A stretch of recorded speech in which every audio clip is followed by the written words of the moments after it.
The title of the game is Pastor because of language barriers. Yeah. What about good moments? Do you have any good moments during this jam? Well, there was free pizza that came. It's time to announce your position. So, drum roll. Can you announce your position?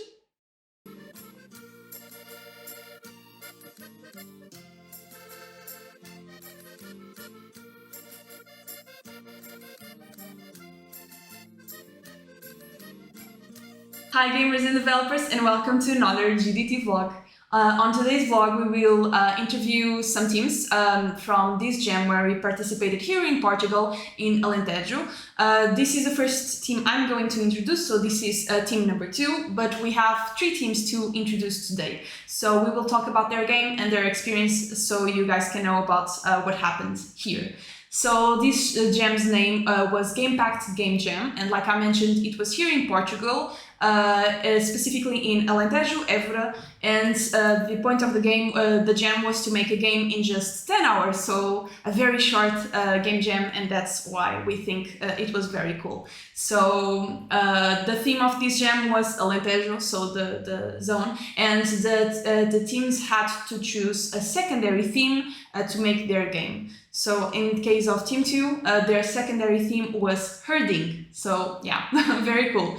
I'm going to let them introduce their game and themselves. So yeah, can you tell us about your game and your names, roles? Okay. My name is Paulina and I was an artist on the game. My name is André Antunes and I was one of the programmers, and then was Carolina Braz, which was the other programmer. Exactly. And their game is called Tipsy Pastor. Can you tell us what is your game about? Okay, so our game, we chose the word herding because it's something that you think of when you think of Alentejo. And we have a shepherd. The title of the game is Pastor because of language barriers. Yeah. But we made it to be a shepherd who is on the fields and he has sheep and he protects them from wolves. At the same time, he's drunk. That's true. He drinks, he has a bottle in one of his hands, and he, along the game, he just drinks, and the longer you play, the more drunk he gets. Mm-hmm. How did you come up with the idea? That was kind of quick. It was the easy part of the game. Basically, we had already some ideas for games for me to develop. And then when the timer starts, we basically listed a series of ideas, and we liked the idea about herding animals and then making follow a path, going into a fence, and then we added the idea of walls to make it a little more dynamic. And then I don't know who, but we have the idea of the pastor being drunk, and basically to have incremental difficulty, and then the game adds some dynamic with it. So basically it was that, and it was like, I think, 20 minutes to come up with the idea. And then because it was 10 hours and it was really short, we started to develop, and then we started to add the ideas along the way. Oh, okay. Did you have more ideas than the ones that you managed to implement in the game? We had, I don't know, right now I'm not remembering them, but we had one which was a 2D runner over the walls of Évora, basically medieval walls that the city has. And we had some couple of ideas, but we were focused on that one. Okay, so the main theme of the jam was Alentejo. The herding part of the theme, I think it's obvious, but where does it come, Alentejo, to your game? Well, I think it's the whole atmosphere is that it's a farmer, kind of a shepherd. The clothing he's wearing is very, I think, like Alentejo. Yeah. He wears because first I drew him with a farmer's hat and a gun, and I show it to my team, and I said, totally from Alentejo. He kind of looks American. Yeah, maybe. They told me to draw, what's the name of that hat? I think it's bonnet, no? How would we call it? I think so, yeah. So tell me, what was it like to work with each other in person? Yeah, I can start. I think it was nice. It's always nice to work in person, but because we had so little time, we didn't really have a break. We were just working the whole time, and each one of us was mostly focused on our own just roles. So the fact that it was in person, I don't know if it added that much because there wasn't much time for interaction. Yeah, during the jam it was really tight. For example, Carolina had some difficulties on the programming side. She's less experienced than I, and I tried to help, but I didn't really have the time to explain things to her, so I basically redid some things. And there were another group which was battling with the Unity animation controller, and they didn't know anything about that. And I tried to explain, but there was so little time that I said, well, you don't have time to learn this, just make a simple animation and go on. But outside the jam, outside the 10 hours, I think it was a really cool experience because a lot of us never had gone to ever. And we went all together in cars and stayed there, had lunch in a restaurant, quite cool. And when I had some cool time to play cards at night and things like that. It was that side of the experience was pretty cool, and getting to know people from Pact too was pretty cool. Okay, so another thing you mentioned is in the case of your team, you only had 3 people working, right? So I don't think we ever, or I think I don't remember if we ever had a team so small in one of our jams. So what was it like to work with just 3 people? I think you're gonna interview a team that is even smaller. Yeah, I already know about that, but and that the jam went quite well for them. Spoiler alert. Yeah. But yeah, I think one side for one side it's easy because there's so little people that's dividing the tasks is quite easy. It's easy.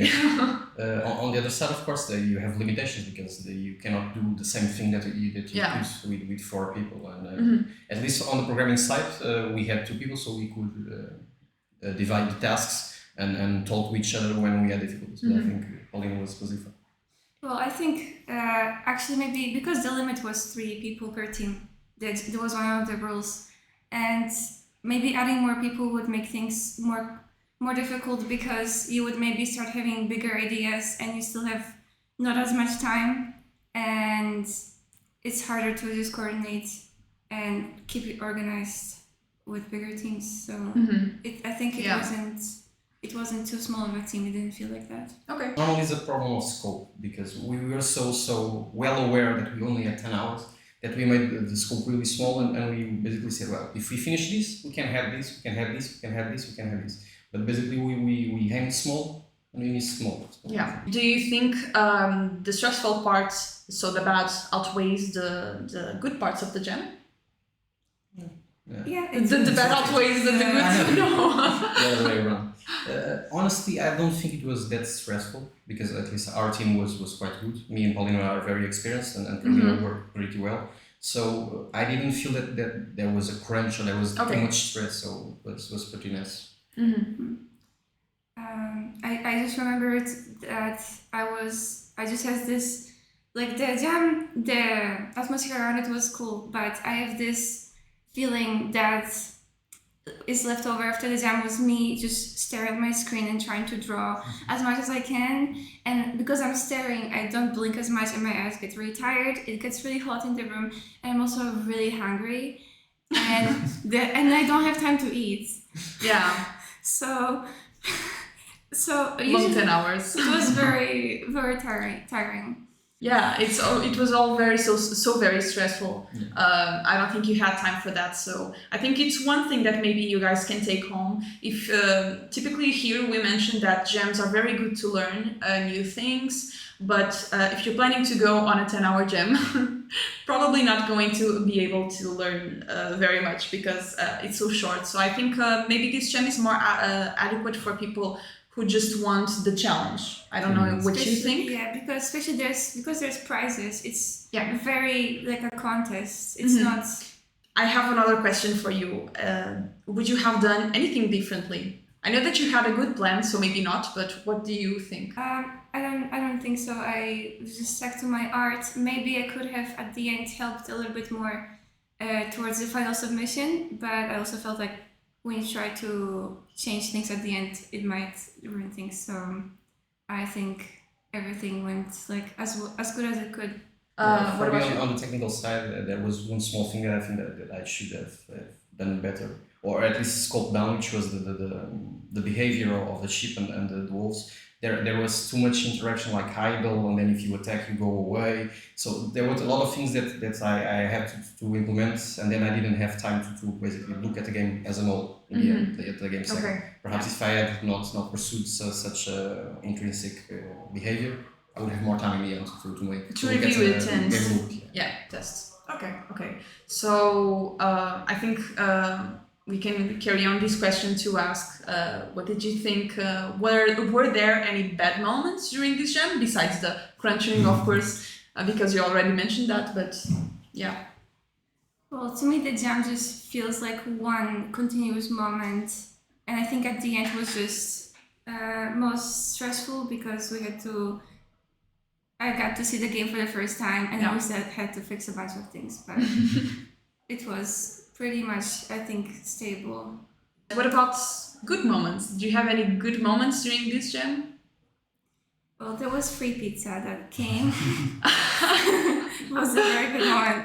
It was a nice break, and I think I also like to see that something like this is happening in Portugal, and it's such a small city, and I think it was nice to learn about that.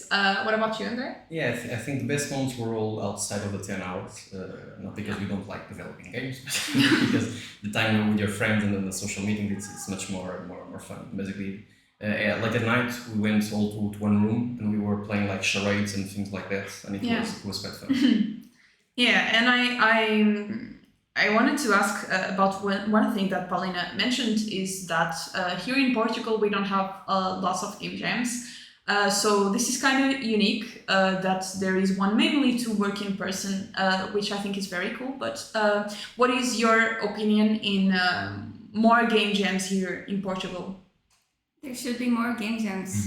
Yeah, more game jams. More longer game jams as well. Yeah. I think that should be more investment in these kind of areas because at least outside of Portugal, the game development industry is much bigger and generates a lot of money. And I think Pact knew that and are betting on that side. But I think we shouldn't, like how do you say in English, give a step too bigger than your leg. Yeah. Because organizing game jams has some tasks and some difficulties, and you have to know what is a game jam to know, because basically 10 hours for me it's too small of a time, too short of a time. But basically we talked with the guys that made the jam, that organized the jam, and they recognize that, and they are thinking that next year making the same thing, but 48 hours, which we are quite excited. I think that's all for your experience and stuff like that. So it's time to announce your position in the game jam, because like I mentioned, the game jam was prized and there were positions. I think that's how you say it. But yeah. So drum roll. Can you announce your position? We won second place. Yeah. Yes, and I think I'm not gonna spoil you the rest of the teams, but I think you guys did a very good job. Of course, I played your game, and yeah, I loved it. And I think all the other people loved it. That's why you managed to eat second place. So yeah, we're very proud of that, as you can see. And I think that's all for today. I hope you enjoyed this video. I hope you enjoyed the topics because they were a little bit different from the things we typically do here. But yeah, thank you for coming. Thank you for talking about your game. Go please check their game out on itch.io. Of course, I always leave the link in the videos. It's mainly the videos, the link of the game itself. So please try it because it's very fun. And yeah, of course, as always, keep updated with our social media. Go watch our other videos, go watch our other vlogs, and keep jamming. So yeah, bye!